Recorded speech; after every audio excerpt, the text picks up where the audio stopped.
Okay, back to the 597 parts here. So the bottom one here is the long rifle version, the very common long rifle bolt. The upper one is the 17 HMR bolt. Now, I remembered reading that they were different, that the 17 HMR one was heavier. I didn't realize how much heavier. And it's machined from a solid piece of billet. This is from an early model 597 22 long rifle. This is from 17 HMR. The long rifle version is cast. I had to do some slight modifications to this one, but it is cast metal. You can see where it has these casting marks, and it's actually smooth, more or less, all the way around.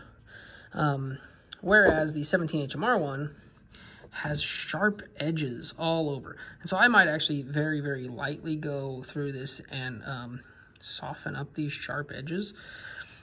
I don't think it really affects performance, but I just don't like it. I like smooth objects, you know? Anyway, but it is way heavier, like way heavier. So I got out my little paraphernalia scale here just to show a comparison. So the standard 22 long rifle cast bolt comes in at 189.7, so call it 190 grams. Now, the 17 HMR one here, 376.5, almost double the weight. I did not expect that, but it looks the same, like dimensionally, they're interchangeable, I think, dimensionally anyways, but it is so much heavier. I did not expect that. Anyways, this is more about how to fix it. Oh, one more thing, just while we're here. This is the Remington 597 factory bolt handle. Many of you would probably recognize this because you sent it into orbit.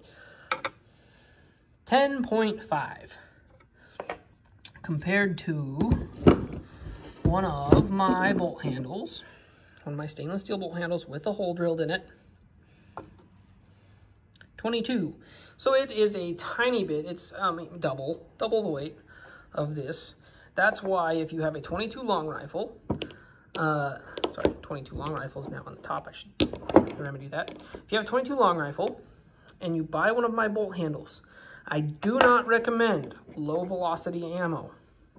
Your bulk box high velocity ammo should still work just as reliably as other bulk box ammunition with my bolt handle. But if you use low velocity ammunition, the extra little tiny bit of weight that you add by switching to my regular bolt handle with the hole drilled in it, these are the way I've been making them for a decade, you will have trouble with cycling on low velocity ammunition. If I plug this hole with some brass, solid chunk of brass jammed in there, it'll make it weigh even a little bit more, which is what will help the 17 HMR reduce its carbon fouling problem. So just for demonstration purpose here, I have not cleaned this yet. This is the 17 HMR I just picked up. If I stick the bullet in and push it in there, I don't know if you can see it. I need more light. But it doesn't want to seat all the way down in there. And that's actually what causes the problem with the 17 HMRs, is that chamber gets fouled with carbon buildup and allows them to explode outside. So what you want to do not take the bolt, the barrel out of the receiver. You want to just clean the inside of the chamber right here with a small bore brush for 22 Magnum. And you just want to take it and just kind of give it a little spin in there. You could use a Q-tip with some carbon cleaner or whatever. But as for fixing this bolt, I need to take this extractor off of this. This is one of my spares. And so you do it. I'll see if I can do it with one hand here. I don't know if I can.